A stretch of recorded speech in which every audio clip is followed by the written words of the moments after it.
Salut, c'est Pierre Amiche. Aujourd'hui dans Rugby Légende, le podcast a jamais aussi bien porté son nom. Philippe Saint-André, 69 sélections en équipe de France, capitaine puis sélectionneur des Bleus. C'est simple, il a tout connu et tout gagné.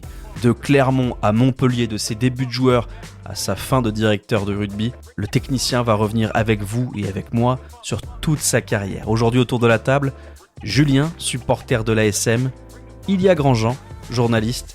Allez, bonne écoute à tous.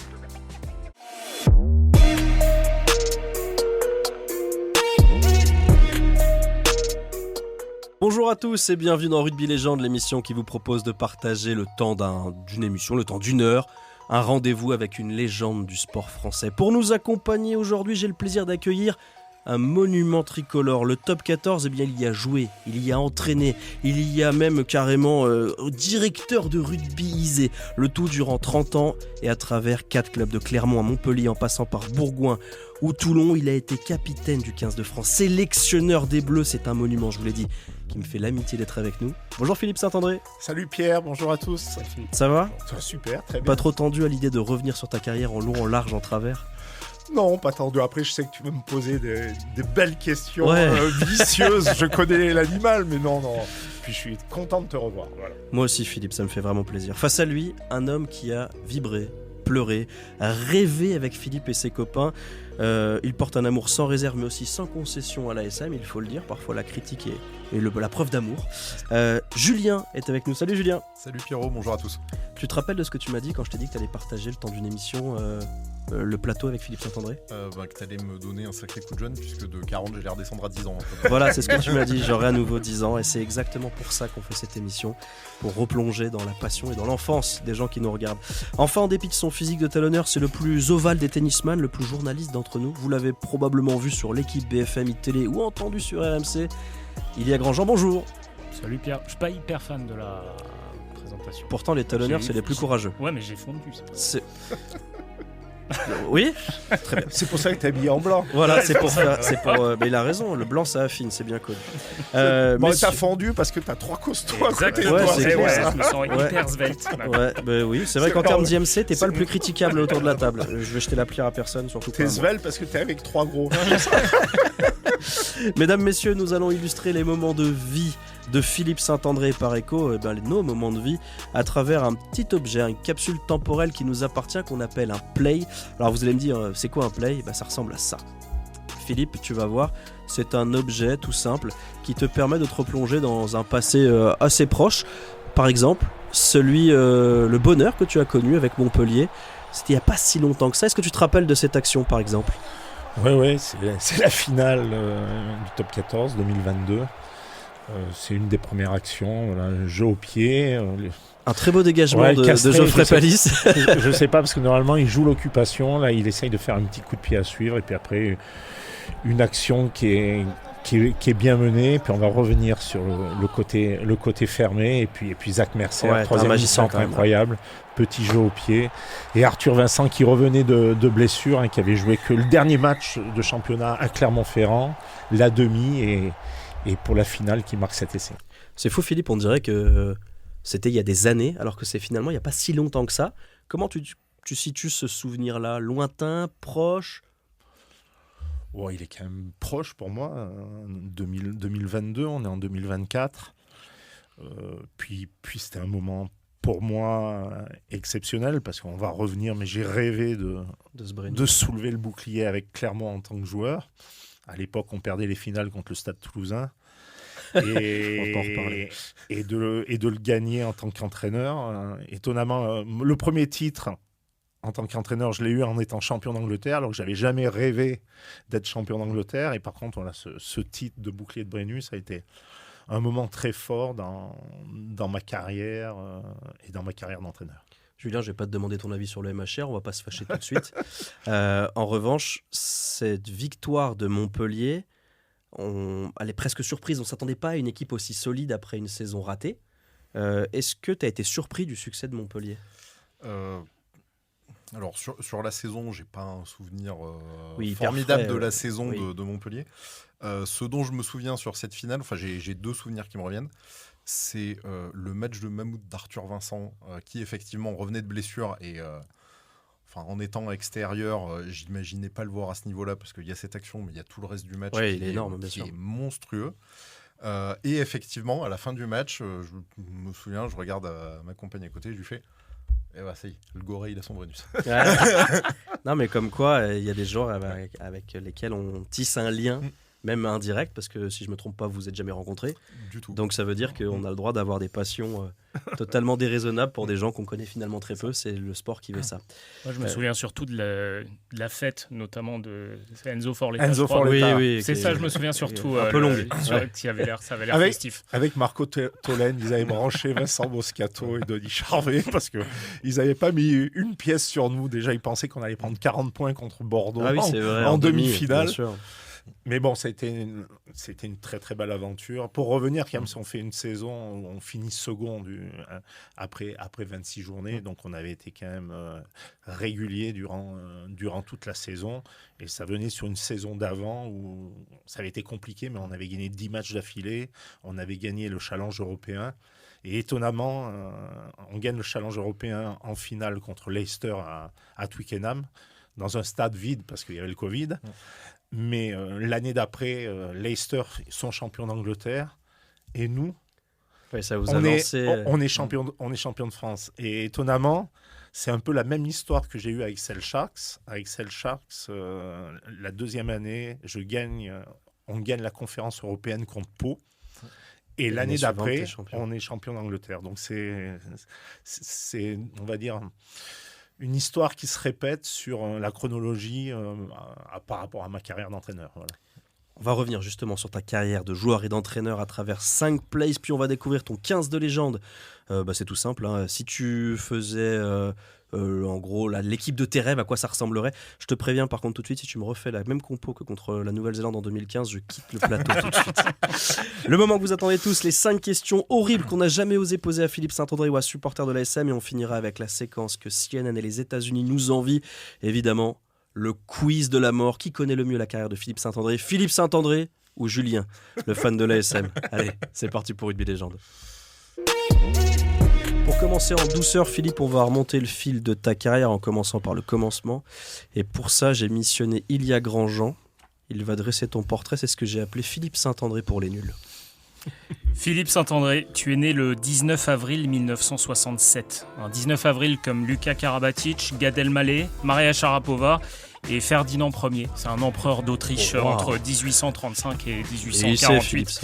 Mais bon, c'est pas trop le sujet. Avant de parler de ta vie de rugbyman, d'entraîneur, petit point personnel, historique, tu t'appelles Philippe comme ton grand-père que tu n'as jamais connu. Il était résistant durant la Seconde Guerre mondiale. Et le 25 juillet 1944, il est assassiné. Il est fusillé par l'armée allemande nazie, tout comme 16 autres résistants qui avaient entre 17 et 39 ans à l'époque. Une histoire de famille forte, une explication aussi de ton attachement si particulier au drapeau et au maillot français.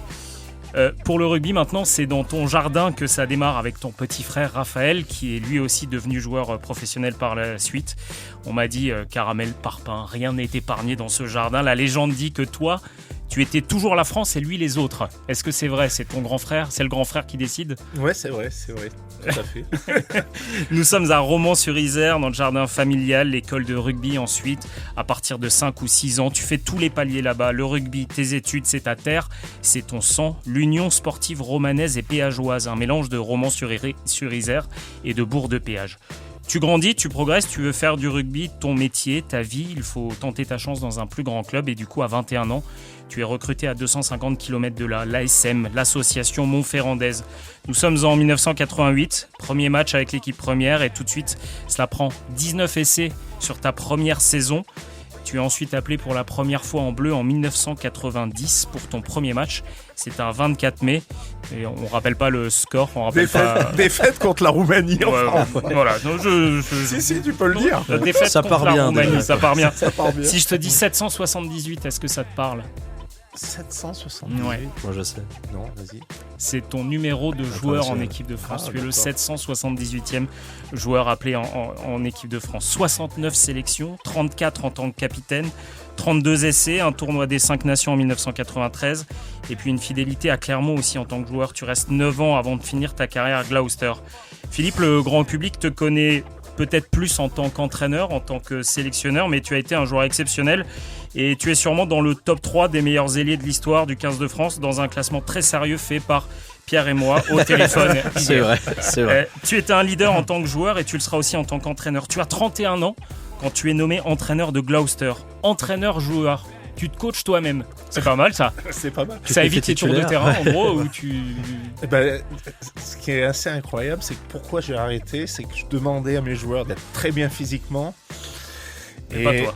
Et j'avais envie de dire que le corps ne suivait plus, donc j'ai été entraîneur-joueur que 6 mois et après j'ai arrêté ma carrière. Entraîneur pas joueur. Voilà, entraîneur et pas joueur. J'ai été trop exigeant après. Mais tu emmènes le club en demi-finale de Coupe d'Europe et ensuite tu rentres en France et tu prends les rênes du club de Bourgoin-Jallieu.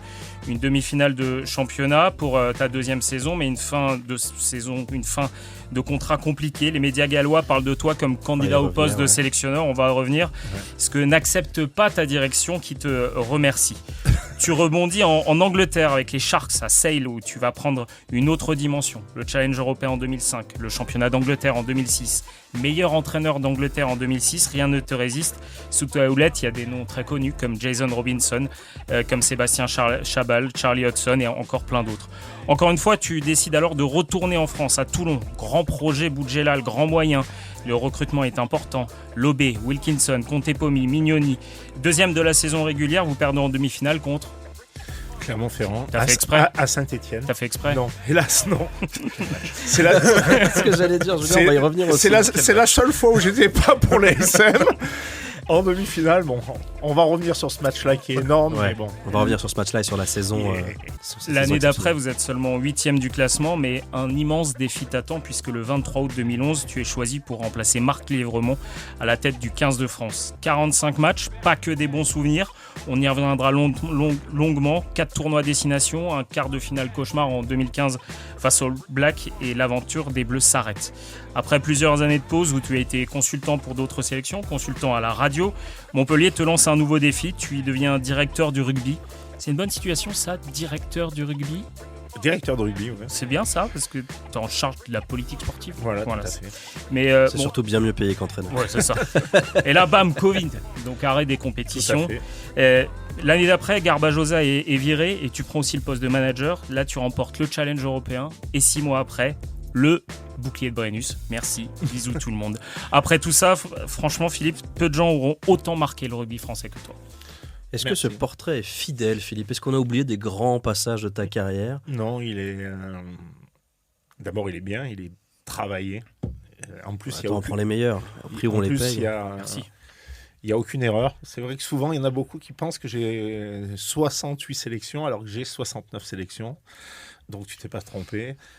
L'histoire aussi de mon grand-père fait partie intégrante dans mon histoire personnelle. C'est important pour toi? Oui, c'est important.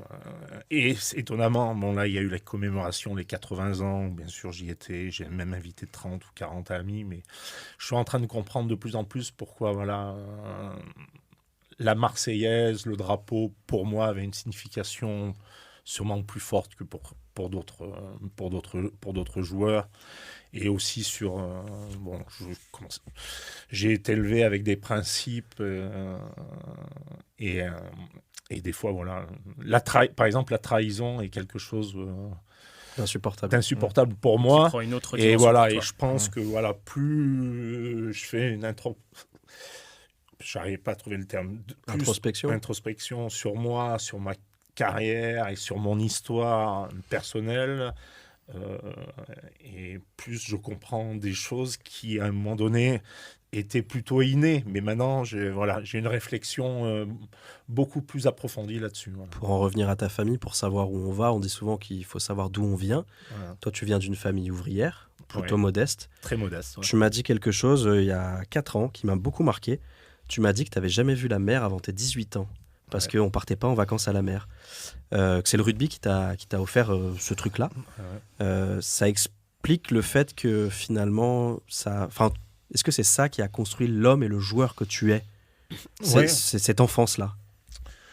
Oui, sûrement, tout à fait, parce que mes parents étaient... mon père était chef de chantier, donc j'habitais Romans. Mes vacances étaient à la Chapelle-en-Vercors, donc c'était en montagne à 30 bornes de chez moi. Et c'est vrai que le rugby m'a apporté énormément, m'a apporté une vision sur le monde assez exceptionnelle. Jamais j'aurais cru, mais l'équipe de France, j'ai fait le monde entier, j'ai découvert des gens exceptionnels et je me suis construit en tant qu'homme. Et j'ai envie de dire, le rugby à l'époque était amateur, mais... je suis milliardaire d'émotions, de vision, d'ouverture grâce au rugby et grâce à l'équipe de France. Et c'est vrai que la première fois que je suis allé et que j'ai découvert la mer, je devais avoir 17 ou 18 ans. Julien, il y a une histoire assez particulière aussi à Clermont entre Philippe et ce public, une histoire d'amour. Est-ce que tu penses qu'il a été autant aimé à Michelin parce que finalement, il ressemblait aux supporters de Clermont? Sans doute, oui, effectivement. Bon, même si aujourd'hui, la sociologie de Clermont et des supporters de l'ASM a un peu changé. Mais c'est vrai que l'ASM, c'est historiquement le club des Bibles de Michelin. Le club ouvrier, ça a été fondé pour que les ouvriers de Michelin aient autre chose que la vie à l'usine les jours où ils ne travaillaient pas. Et oui, il y a toujours eu historiquement un fort ancrage ouvrier à l'ASM. Et oui, ça a sans doute beaucoup joué pour cet attachement qui s'est fait, même si Philippe n'était pas originaire de Clermont. Il n'était pas bien loin quand même. Mais... Pas bien loin, oui, non, mais par rapport à d'autres joueurs qu'on a connus qui étaient de Clermont, voilà, et qui n'ont pas forcément eu le même attachement. C'est assez exceptionnel. Pourquoi je suis allé à Clermont-Ferrand? Donc j'ai joué en première division parce que Romans à l'époque, l'USRP qui n'existe plus maintenant, c'est le VRDR, Valence, Romans, Drôme-Ardèche. Mais l'USRP à l'époque jouait en première division, donc je commence à 17 ans en première division, mon premier match à Oloron-Sainte-Marie. Et l'année d'après, c'est les poules de deux poules de 12, donc 24 clubs. Et bon, on doit finir dernier ou avant-dernier. Il y avait Clermont-Ferrand, il y avait Toulouse, il y avait toutes les... Mais je crois que le club de Romans doit marquer, je crois, 13 ou 14 essais dans la saison. Et sur les 14 essais, j'en mets 11. Voilà. Et donc, je finis troisième meilleur marqueur du championnat. Et ce qui est assez impressionnant, c'est que la troisième mi-temps a été importante à ce moment-là. Et j'ai toujours aimé écouter les anciens, poser plein de questions et tout. Là. Et c'est pour ça que pour moi, la transmission a toujours été importante, surtout dans ce sport. Et j'avais 2-3 anciens, donc Maire qui était un pilier droit, Daniel Branco, pilier gauche. Et en troisième mi-temps, il me dit « Mais Philippe, t'as rien à foutre avec nous. Casse-toi, va dans un grand club, tente ta chance. » Parce que un avait eu un contact à Toulon, il ne l'avait jamais fait. Il m'a dit « Tente-le. » Et donc je me suis dit « Mais peut-être qu'ils ont raison. » Et donc j'ai eu plein de clubs, bien sûr. J'avais Grenoble, j'avais Bourgoin, j'avais Tarbes qui cette année-là avait fait, je crois, la finale du championnat de France. J'avais eu 7-8 clubs. Et là, j'ai eu Jean-Pierre Romeu qui m'a appelé. Le Gaulois, pour moi, c'était une légende. Avec mon frère, on le regardait au tournoi des 5 Nations. Il faisait la charnière avec Jacques Fourou. Il était directeur sportif de Clermont. Et il était en plus adjoint de l'équipe de France de Jacques Fourou. Et il m'a dit, tu as du potentiel et ça serait bien. Et sincèrement, à partir du moment où il m'a téléphoné... C'était joué, ça y est. C'était joué, j'ai même pas parlé. Là. J'ai dit à mon père, je vais à Clermont-Ferrand. Donc voilà comment c'est passé, alors que Liénard, à l'époque, avait dit, oui, il va venir à Grenoble. J'étais étudiant à Grenoble, je faisais mes études de l'UFRAPS, professorat de gym à Grenoble, mais dès que j'ai eu un coup de fil de Jean-Pierre Romeu, j'ai pas hésité une seconde et j'ai vécu 9 ans exceptionnels à Clermont-Ferrand. Et là, j'ai grandi en tant qu'homme, en tant que citoyen et bien sûr en tant que joueur de rugby. Julien, tu as des souvenirs de Philippe joueur ? Alors j'en ai quelques-uns, effectivement. Moi, je suis arrivé au stade un peu sur la fin de ton passage à Clermont, mais j'ai quelques souvenirs des images comme ça, effectivement, de ses débouler courses, sur l'aile gauche, du Michelin. Effectivement, oui, ça fait partie des premières images que j'ai. J'ai peut-être étonnamment plus d'images marquantes en bleu de cette époque-là, mais oui, bien sûr, il faut dire les déboulés sur l'aile gauche du Michelin, on s'en souvient. Avec les chaussettes baissées. J'avais des trop gros mollets, tu sais. Donc T'étais un joueur quand même qui ne respirait pas l'élégance. Non. C'était pas ta marque. J'étais plus dans l'efficacité que l'élégance. Philippe, j'aurais environ 3 millions de questions sur ta carrière de joueur, mais il se trouve que j'aurais voulu te poser des questions sur ton passage en Angleterre, sur le marché aux fleurs de Gloucester, sur ta vie de sportif, sur tout ça. Mais tu l'as déjà fait avec moi sur RMC. Alors on va pas refaire ce qu'on a déjà fait. On a quand même des chances de faire moins bien. Donc on va plutôt aller sur ta carrière d'entraîneur, puisque c'est quelque chose que tu as finalement très peu raconté, de tes doutes, de tes erreurs, de tes choix en tant que coach.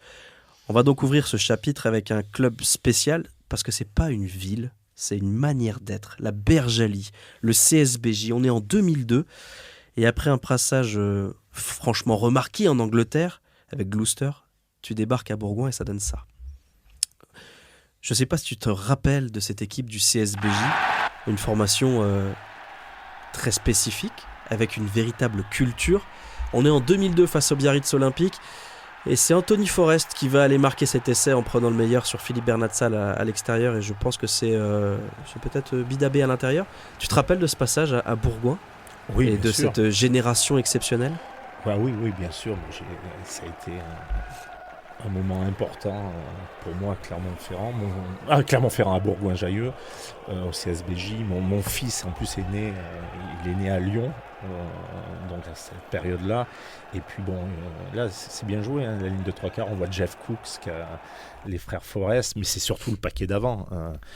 Et après pratiquement la moitié de l'équipe de France, Sébastien Chabal, Olivier Millou, il y avait un jeune seconde ligne qui jouait en espoir, j'ai dit celui-là il est pas mal, il s'appelait Pascal Papé, donc tout de suite je l'ai fait monter. Il y avait aussi un autre jeune qui avait été formé à côté de Bourgoin-Jallieu, qui jouait demi d'ouverture et qui s'appelait Julien Bonner. Et donc après j'avais Pierre Rachy, j'avais Lionel Nallet aussi, et donc j'avais un paquet d'avant monstrueux, et je crois que pendant 18 mois on n'a pas perdu un match au Pierre Rajon. Alors ils n'avaient pas trop aimé à un moment donné. Je disais qu'on était des fauves à domicile et des agneaux à l'extérieur. Mais à domicile, c'était assez exceptionnel. Il y avait aussi David Venditti. Et puis, il y avait aussi un jeune qui jouait en junior qui s'appelait Florian Fritz, que j'ai fait vite rentrer en équipe première. Donc, enfin, on avait une génération exceptionnelle. Et puis à Bourgoin, parce que moi je suis originaire donc de la Drôme, Lyon n'était pas en top 14, Grenoble n'était pas en top 14, Andromardèche il n'y avait plus un club, alors que Lavoult, Romans, Valence avaient été en première division. Et tous les gens du rugby venaient à Pierre Rajon pour voir du rugby de haut niveau. Et ça a été une période assez exceptionnel. Bon, ça s'est fini un peu, ça a été compliqué avec Pierre Martinet sur la fin. On va y revenir dans 5 secondes. Juste avant, Julien, cette génération bergalienne, ce CSBJ, pour moi, c'est mon enfance. C'est le Dauphin, les Ciels et Grenats, c'était un club immense. Est-ce que tu as des souvenirs de cette génération ? Philippe l'a dit, les Pieraski, les Bonner, Chabal, c'était énorme. Alors j'ai 2 types de souvenirs avec Bourgoin. D'abord, il y a une finale. Alors à l'époque, ça devait être la première conférence européenne, ou le premier bouclier européen. Ça a changé tellement de fois. Où effectivement, c'est une finale Bourgoin à SM à Gerland qu'on gagne. Oui, vous avez le droit de gagner des finales. On a le droit de gagner des finales. Interdit. Des fois, voilà. Et après, effectivement, toute cette génération-là, et c'est vrai que c'était surtout les avants qui marquaient. Quand tu commençais à citer les prénoms, j'avais les noms de famille qui venaient direct. Et puis, Clermont, on a quand même récupéré un ou deux, et pas des moindres. Dans Morgan Parra. Julien Bonner. Morgan, mais dans les avants, effectivement. Il y a eu Morgan et Jubon, les deux quand ils sont arrivés à Clermont, ça a été Ça a été phénoménal. Et toute cette équipe-là, effectivement, à l'époque, on savait que quand une équipe allait à Bourgoin, il fallait être costaud dans les têtes et devant pour... non, mais parce que, en plus, ce qui était exceptionnel, c'était 80% des mecs étaient du cru. J'oublie Benjamin Boyer, Alexandre Péclier, les frères Forest. Et donc, les mecs à domicile, il y avait toutes les familles, tous les amis, tous ceux avec qui ils étaient allés à l'école. Le stade était plein, mais ils étaient à la maison. Et sincèrement, je me souviens de préparation. Alors après, j'étais en plus Laurent Sen qui était entraîneur avec moi. On a joué en équipe de France ensemble. Bernard Faure, préparateur physique. Les deux étaient venus avec moi parce qu'ils avaient été à Gloucester avec moi avant. Donc, Patrick Sébastien qui était venu avec nous, qui était le vice-président. Donc, on était bons en première mi-temps, on était bons en deuxième mi-temps, mais en troisième mi-temps, on était exceptionnels. Intouchable. et puis un public fantastique. Et à l'époque aussi, ce club travaillait très bien sur la formation. C'était vraiment le club leader à cette période-là. Et sincèrement, je me suis régalé avec des mecs bien. Voilà, c'est ceux qui vivent dans les terres froides, comme on dit, vers Bord-Père, etc. C'est des rudes, c'est des solides. Et c'est des mecs qui sont fidèles sur le terrain et fidèles en amitié. Juste revenir un tout petit peu en arrière à Gloucester et même à Bourgoin, parce que tu as 31 ans quand tu deviens entraîneur. Là, tu as quoi, 34, 35 ans quand tu arrives à Bourgoin. J'ai fait 5 ans à Gloucester. Donc, ouais. Tu as des joueurs qui doivent avoir presque le même âge que toi. C'est pas toujours simple, j'imagine, de se faire une place en tant qu'entraîneur, ou c'était inné chez toi, tu as toujours su que tu voulais être entraîneur? Alors, sincèrement, jamais j'avais imaginé être entraîneur. C'est ce qui est assez étonnant. Par contre, quand tu es capitaine des équipes, automatiquement, tu dois réfléchir sur la stratégie, tu dois communiquer avec ton entraîneur et communiquer avec tes partenaires. Et je vais t'expliquer, je l'ai peut-être rarement raconté, Pierre ne doit pas le savoir, pourquoi j'ai été directeur de rugby, donc entraîneur de Gloucester. Et donc j'ai demandé cette question à Tom Walkinshaw, qui était le président de ce club, qui avait les Formule 1 à Rose, qui avait été un joueur de rugby, un mec exceptionnel. Et je lui ai dit, Tom, pourquoi tu m'as proposé le rôle d'entraîneur? Il me dit, c'est simple, il me dit, j'avais une entreprise, il faisait des moteurs pour les voitures en Australie. Et il a une réunion, il dit, j'en ai marre de ce club de Gloucester, je mets beaucoup d'argent, on est au fond du classement, ça va mal, etc. Et là, donc, il y avait des Australiens et il y avait des Néo-Zélandais. Et il y a un Néo-Zélandais qui était donc chairman d'une de ces entreprises qui dit « Mais qui c'est que tu as de joueurs connus dans cette équipe ?» Donc il donne 3-4 noms et il dit « Ah, et j'ai aussi Philippe Saint-André, l'ancien capitaine de l'équipe de France, 3 Carrel. » Et le mec il dit « C'était le capitaine de l'équipe de France 94 qui a gagné la série de tests en Nouvelle-Zélande. » Donc il lui dit oui. Il dit, je suis sûr que si tu lui donnes les clés du camion, ça va bien se passer. Ça va bien se passer. Et il revient. Incroyable. Et il me dit, Philippe, je te propose le rôle d'entraîneur, alors que 2 ans avant, je parlais pas un mot d'anglais. Au bac, j'avais pris espagnol première langue. Et mon frère était parti avec moi. Et il jouait sur l'autre aile, mais c'était mon traducteur. Je ne disais pas un mot d'anglais. Au début, c'était horrible. À la fin de la journée, j'avais un mal à la tête. Je voulais voir plus personne. Je m'enfermais dans la voiture. J'écoutais les grandes ondes.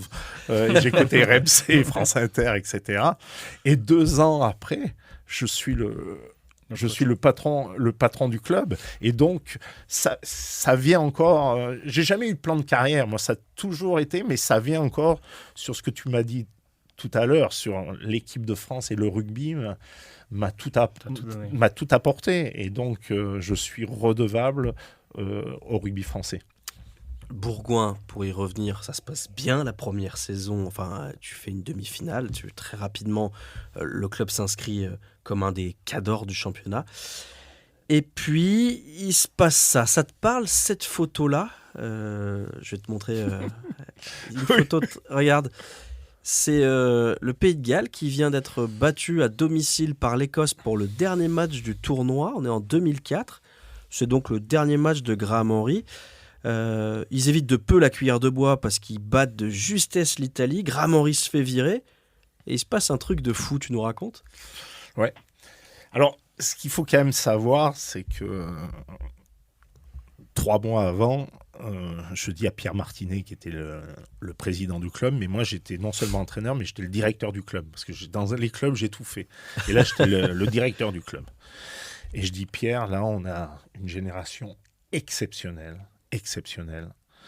Et donc, il faut re-signer les joueurs en amont, rapidement. Chabal, Nallet, Bonner, Papé, Florian Fritz, Boyer, Pécli, enfin. Je lui dis, on a une génération exceptionnelle. Et donc, je voulais un petit peu anticiper, avancer. Je dis, il faut vraiment les signer. Et là, il me dit, non, ils ne sont pas encore venus me voir. Ne t'inquiète pas, on va pas les signer tout de suite. Je dis non, sincèrement, on est au mois de janvier, je veux anticiper sur la saison prochaine. Et donc, on n'était pas du tout d'accord sur la politique sportive. Et donc, ça a été un petit peu tendu à cause de ça. Et j'ai un agent qui m'appelle et qui me dit, Philippe, tu as été champion d'Angleterre, ça se passe bien à Bourgoin, tu es sur la shortlist pour le Pays de Galles, est-ce que ça t'intéresse ? Je lui dis, si tu veux, tu peux donner mon CV, mais bon, pour l'instant, je veux surtout pas que ça se passe. Je suis encore sous contrat avec Bourgoin-Jallieu, mais regarde. Et là, première page dans l'équipe, Saint-André en relation avec le Pays de Galles. Et ce qui est l'histoire incroyable, c'est que ce jour-là, on reçoit Gloucester, donc le club que j'ai entraîné, en Coupe d'Europe.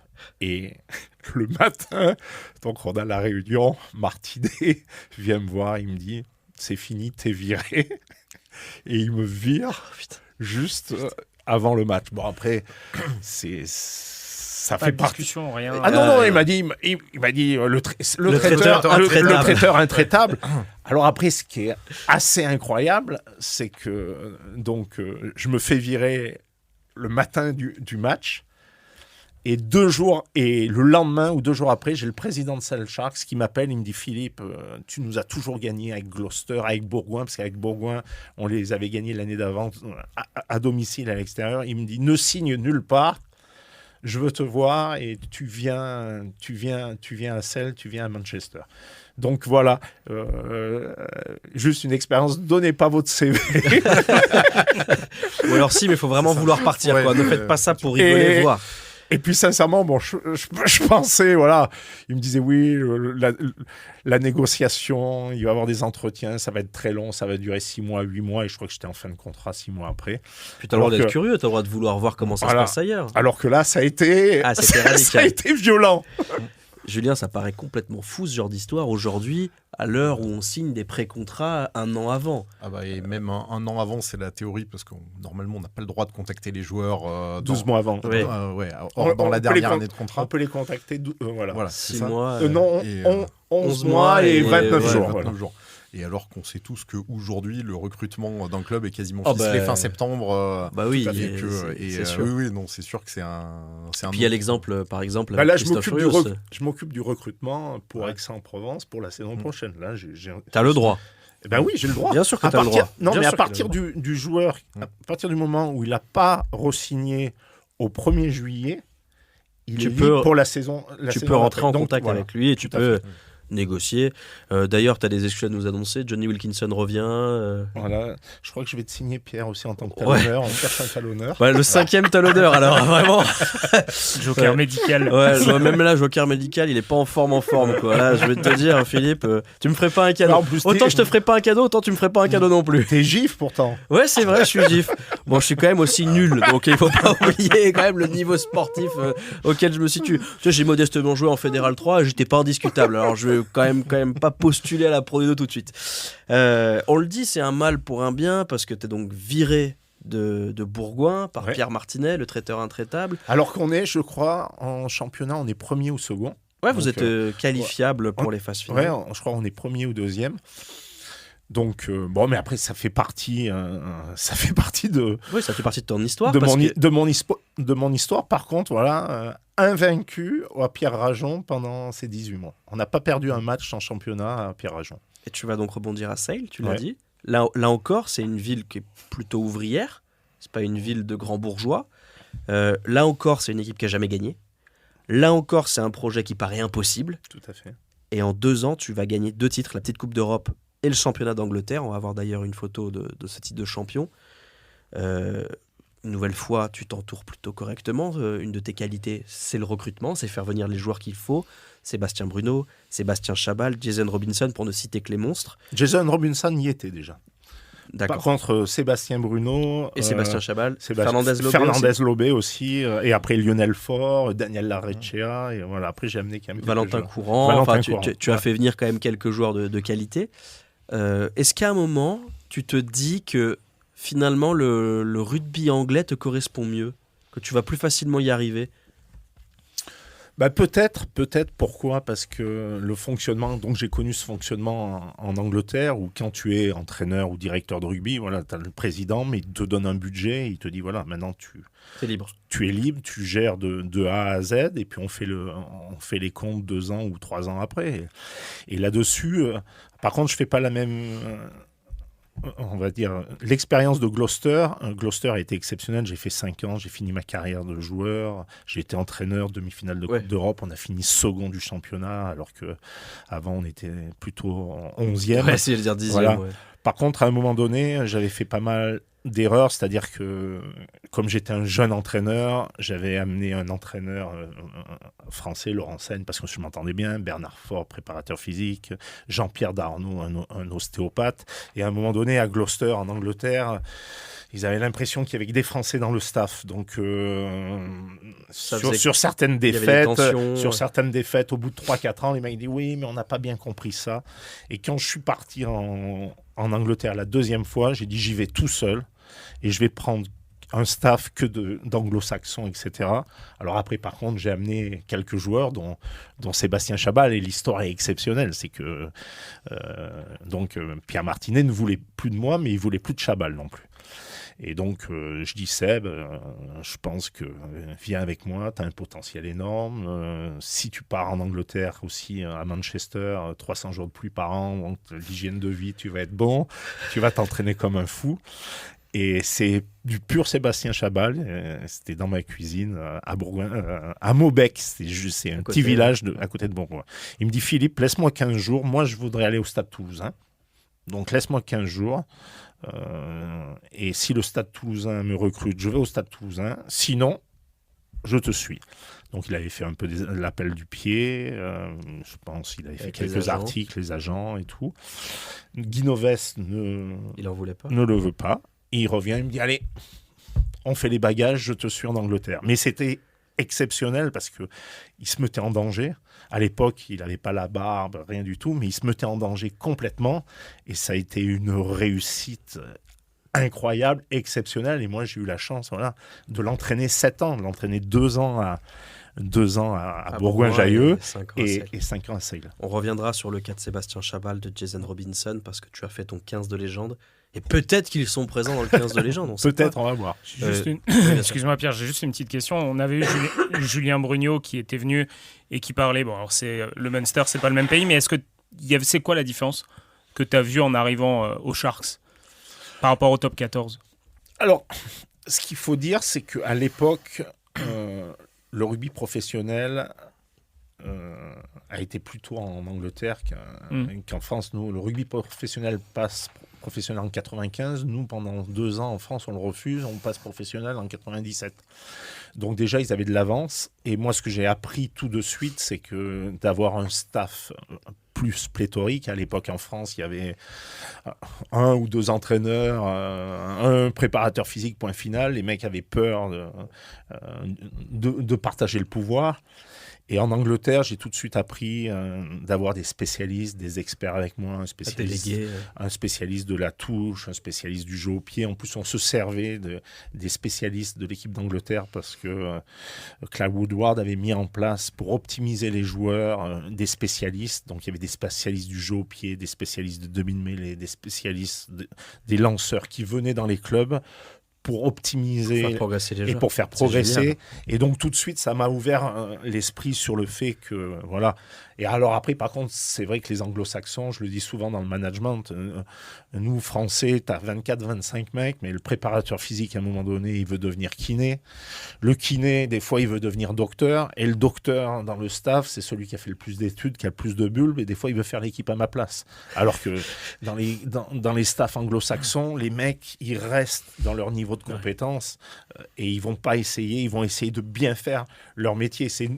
On le sait, nous, en français, souvent, on s'ennuie rapidement, on n'aime pas la routine, et qu'à un moment donné, on est bon dans un milieu, mais on veut des fois dévier sur d'autres choses. Puis il y a le côté latin aussi, on aime bien s'embrouiller, on aime bien gueuler, on aime bien... Tout à fait. Donc l'Angleterre m'a apporté énormément, et j'ai pris énormément de plaisir.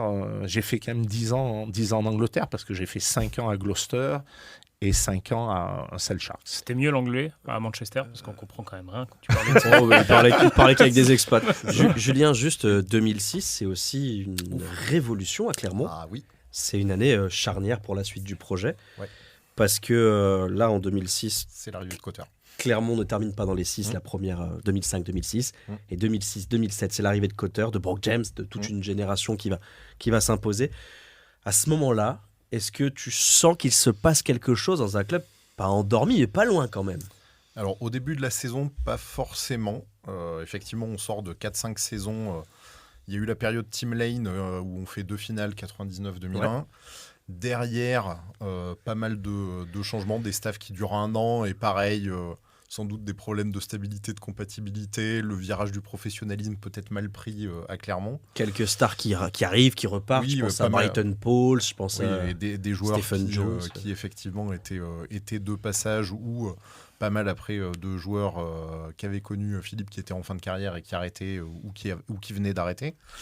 Et effectivement, on arrive en 2006, aussi un nouveau président, René Fontes, qui arrive et qui, grosso modo... Qui a été excellent. Qui a été excellent et qui a compris qu'il fallait restructurer le club, qui est allé chercher un mec que personne ne connaissait à Clermont, sauf ceux qui avaient suivi un peu le rugby lourdais. Ouais, c'était quand même pas une méga star en arrivant. Et donc, c'était Vern Cotter qui arrive, il y avait besoin d'indices, donc il arrive en théorie avec Cameron McIntyre dans les bagages. Ouais, sauf qu'il se fait bloquer par la fédé néo-zélandaise. Il a pas sa lettre de sortie. 6 mois après, il arrive à Castres. Mais il a pas sa lettre de sortie. Et on se retrouve 110 à 1 mois de la saison. Et donc, Vern, est-ce que tu connais quelqu'un ? Voilà, il repense un peu au championnat NPC, aux petits jeunes qu'il avait vus dans le championnat NPC. Il dit, il y a un Australien qui est pas mal, on le fait venir. Brooke James. Et un inconnu total de la Western Force. Hein, voilà, Anthony Flush nous l'avait raconté d'ailleurs. Il débarque et effectivement, au bout de 2 semaines, il met tout le monde d'accord à l'entraînement. Il y avait Pierre Mignoni, 2000. Ouais, il y avait Pierrot qui était là, qui a fait 3 finales perdues et qui après est parti après la finale de 2009 et qui n'a pas connu celle de 2010. Et effectivement, la saison 2006-2007, c'est un peu bizarre parce qu'on est sur 4-5 saisons un peu compliquées. Il y avait eu une année où Alain Yardet se fait débarquer rapidement. Olivier Saïssé qui arrive, qui sauve un peu les meubles, mais qui part à la fin de la saison aussi. La saison juste avant, effectivement, qui est compliquée. Vern Cotter décide de faire pas mal confiance à des jeunes du club. On ne sait pas trop où on va aller sur cette saison-là. Assez rapidement, il y a quelques matchs qui, s'ils ne sont pas gagnés à l'extérieur, je me souviens d'un match au Vieux-Jambouin où quand même on perd, mais de peu, sur une série de 3 matchs en 10 jours. Là, on commence à se dire, il y a peut-être quelque chose dans cette équipe.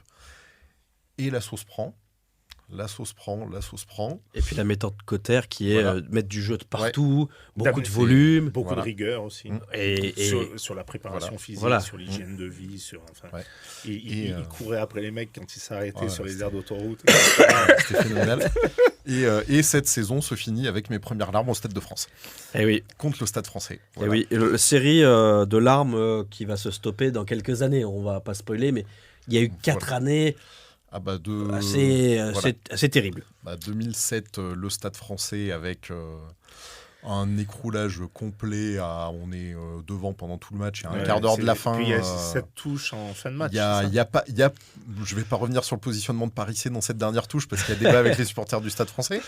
Mais derrière, effectivement, déjà, il y a l'essai d'avant avec Pichot qui nous fait très très mal. Et cette dernière action, effectivement, cette touche grattée, la remontée de 80 mètres, Radic et Samo et c'est en coin horrible, voilà. Qu'il a fait une saison en bois, qu'il est pas bon du tout toute l'année. Et il fait des phases finales de tueur à gages. Bon, c'est comme ça. Et après, 2 saisons où on est monstrueux en phase finale. 2008, on est monstrueux de la première journée à la fin de la demi-finale. Et il n'y a pas photo en finale, pardon. À une exception près, Julien Bonner qui nous sort un match phénoménal pour sa première saison à Clermont. Meilleur joueur de la finale alors qu'on perd. Ça, c'est les trophées, franchement. Voilà. T'es content de le recevoir à la fin, quoi. Là, après, le trophée GMF du meilleur joueur, je vais rentrer chez moi. Et après, 2009, pareil, on marche sur la saison régulière. Justement, 2009, on y arrive parce que 2009, tu vas croiser la route une première fois de Philippe Saint-André, puisque Philippe, tu arrives en 2009 à Toulon. Déjà, il y a un truc assez drôle. C'est que à Sale, les choses se passent un petit peu moins bien à la fin de ton cycle.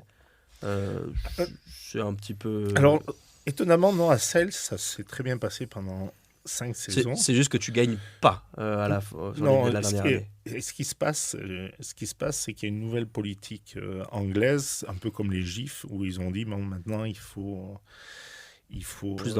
beaucoup plus d'anglais, 15-16 anglais. Et donc, le président, Brian Kennedy, qui était un super président, il me dit, Philippe, je te propose de signer 3 ans de plus. Par contre, il faut économiser 1,2 million de livres sur la masse salariale. Et donc, plus ou moins, il fallait se séparer de Sébastien Chabal, de Fernandez Lobé, de l'autre Lobé que j'avais fait venir. Ignacio qui c'est qu'il y avait Sébastien Bruno, enfin, en gros, Luc McAllister. Donc, il me te demandait de faire aussi bien avec moins bien. Non, il me disait pas d'être aussi bien. Il m'a dit, voilà, maintenant, je te re-signe 3 ans, Philippe. Par contre, on a plein de jeunes Anglais au centre de formation. Et par contre, il faut se séparer de mes meilleurs joueurs. Et la problématique, c'est que ces mecs-là, c'est moi qui les avais fait venir. Et donc, je ne me voyais pas les virer et rester. Et donc, à la fin de la réunion, je lui ai dit, j'ai une bonne nouvelle et une mauvaise nouvelle. Une bonne nouvelle, tu viens d'économiser de l'argent. La mauvaise nouvelle, c'est que je m'en vais. Voilà. Et je suis parti, et pas pareil, une semaine après, Aubin Weber m'appelle et Mourad Boudjela. Et c'est le Toulon de Mourad, ouais. M'appelle et je pars à Toulon. Mais quand j'étais à Sale, j'ai joué mon retour à Clermont-Ferrand, c'est en 2007 ou en 2008 où l'équipe était exceptionnelle de Clermont. Ils avaient fait en Coupe d'Europe. Et on fait un match énorme avec Luc McAllister qui est exceptionnel et on gagne avec le bonus offensif à Clermont-Ferrand sur mon retour à Clermont parce que j'étais parti, je ne sais pas c'était en quelle année, ça devait être 97 je crois ou 96 et je reviens 8-9 ans après. Ouais. Justement, ce Toulon de Mourad Boudjelal, c'est les Galactiques que tu vas inaugurer, entre guillemets, que tu vas lancer parce que tu arrives avec du très lourd. Tu arrives avec donc Fernandez Lobé, avec Joel Abd, Felipe Contepomi et surtout avec Johnny Wilkinson. Moi, j'ai 2 questions. La première, c'est comment tu fais pour convaincre ? Qu'est-ce que tu leur racontes ? Qu'est-ce que tu leur vends ? Parce qu'à ce moment-là, Toulon, c'est pas le Mayol en fusion, c'est pas les Galactiques, c'est pas les titres européens. Et puis, dans un deuxième temps, mais on va y revenir, j'aimerais que tu me parles de Johnny quand même. Parce qu'il y a un mystère, quand tu le recrutes, il sort de quasiment 3 saisons blanches, il a 12 blessures graves. Pourquoi lui ? Pourquoi tu vas le chercher ? Alors, quand je vais à Toulon, donc j'arrive au mois de mars, donc j'arrive 3-4 mois avant. Et c'est compliqué parce que je convoque les joueurs dans l'hôtel qui est en face de Mayol et tout, et je me sépare de 22 joueurs. Donc je me sépare de 22 joueurs et j'amène 18 joueurs. Et j'amène aussi, je récupère Pierre Mignoni et Laurent Emanueli qui jouent à Clermont-Ferrand. Et je leur dis, voilà, on a un projet énorme et c'est 2 Toulonnais.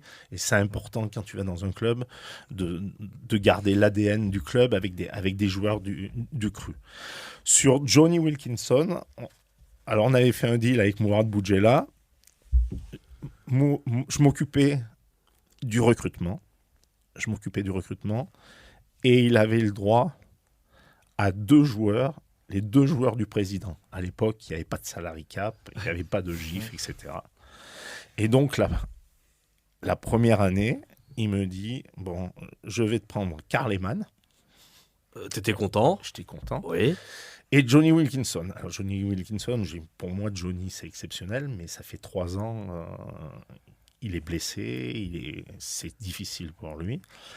Et Mourad, il dit non, j'ai le nez. À Newcastle, il fait que de pleuvoir et tout. C'est un karma. Il va venir sur la plage, à Toulon, à Mayol, le soleil, etc. Et ça va bien se passer. Je dis, pour moi, en plus, si c'est 2 joueurs du président et que tu m'amènes 2 mecs comme ça.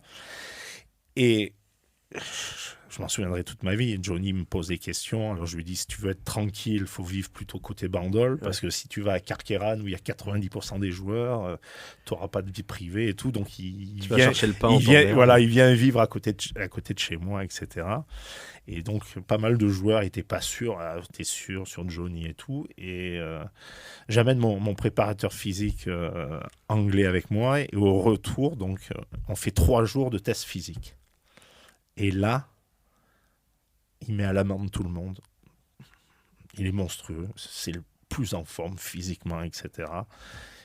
Et après, il a transformé cette équipe du RCT. Et en plus, en étant pratiquement jamais blessé.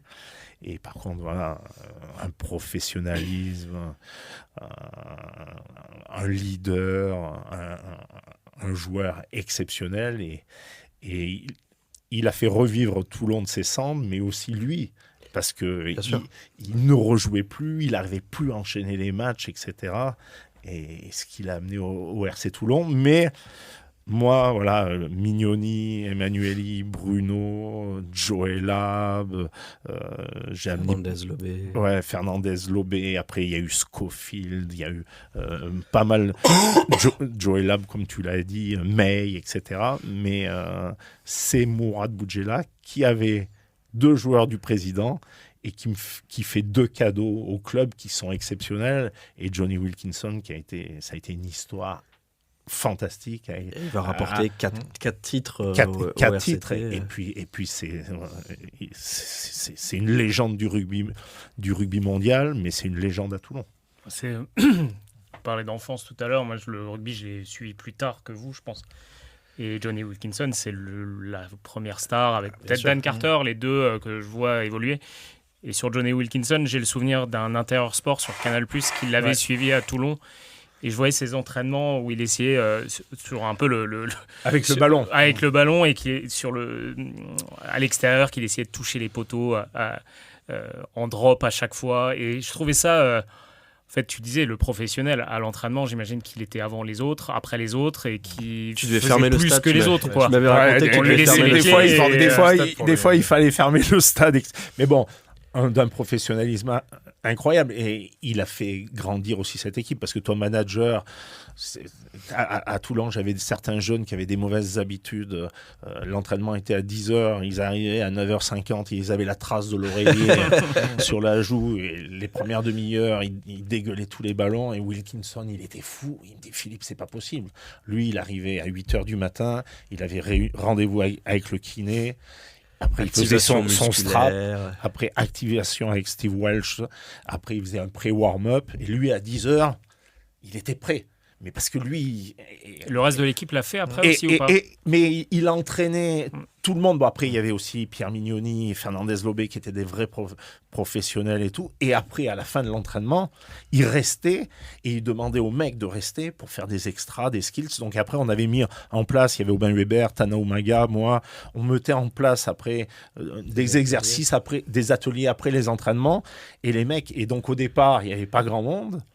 Et à la fin... tout le monde restait. Et la première année, Toulon avait été en difficulté. La première année, on finit premier ou deuxième après 26 journées. Et on perd en demi-finale à Saint-Étienne. Et on fait finale de la conférence européenne. Avant de revenir sur cette demi-finale, il y a un joueur qui était déjà présent, qui va incarner ce renouveau toulonnais quand même, c'est Sonny Bill Williams, un phénomène absolu. Je crois qu'il peut être dans ton 15 de légende. Ah oui. Il y sera. Et rapidement, cette équipe de Toulon, ça devient un épouvantail. On va voir des images de Toulon 2009. Tu pensais que ça allait marcher aussi vite que ça? Parce que finalement, il n'y a même pas eu de saison de transition. On regarde Sonny Bill qui traverse... comme si c'était une défense de cadet, le crochet extérieur sur le dernier défenseur, c'est une course de 40 mètres. Cette équipe de Toulon, ça marche vite, tu l'as dit, premier de la saison régulière. T'es surpris du succès du RCT ? Où je suis surpris, c'est que quand tu arrives et que tu changes 18 joueurs... Ça faisait à peu près un tiers de l'effectif totalement changé. Et étonnamment, la mayonnaise prend tout de suite, elle prend entre les joueurs de Toulon, les joueurs français, les joueurs étrangers. En plus, j'avais des joueurs aussi comme Kefou, comme Njak, Joe Van Niekerk, qui était un leader incroyable, mais il y avait aussi Suta, enfin il y avait aussi de très bons joueurs. Et c'est vrai que d'un coup, la sauce prend. Alors après, voilà, on avait fait des choses parce que je savais que certains joueurs sur l'hygiène de vie, ils étaient limites. Donc j'aime bien parce qu'à chaque fois Philippe il évite de donner les noms, tu vois. Ouais, j'allais dire, et donc, on veut des noms. Alors j'avais mis en place quelque chose en pré-saison qui était exceptionnel pour pas qu'ils aillent à Saint-Tropez au VIP parce qu'ils étaient tous potes avec Jean Roch. Je faisais entraînement à 7h du matin. On s'entraînait de 7h à 10h et il faisait très chaud.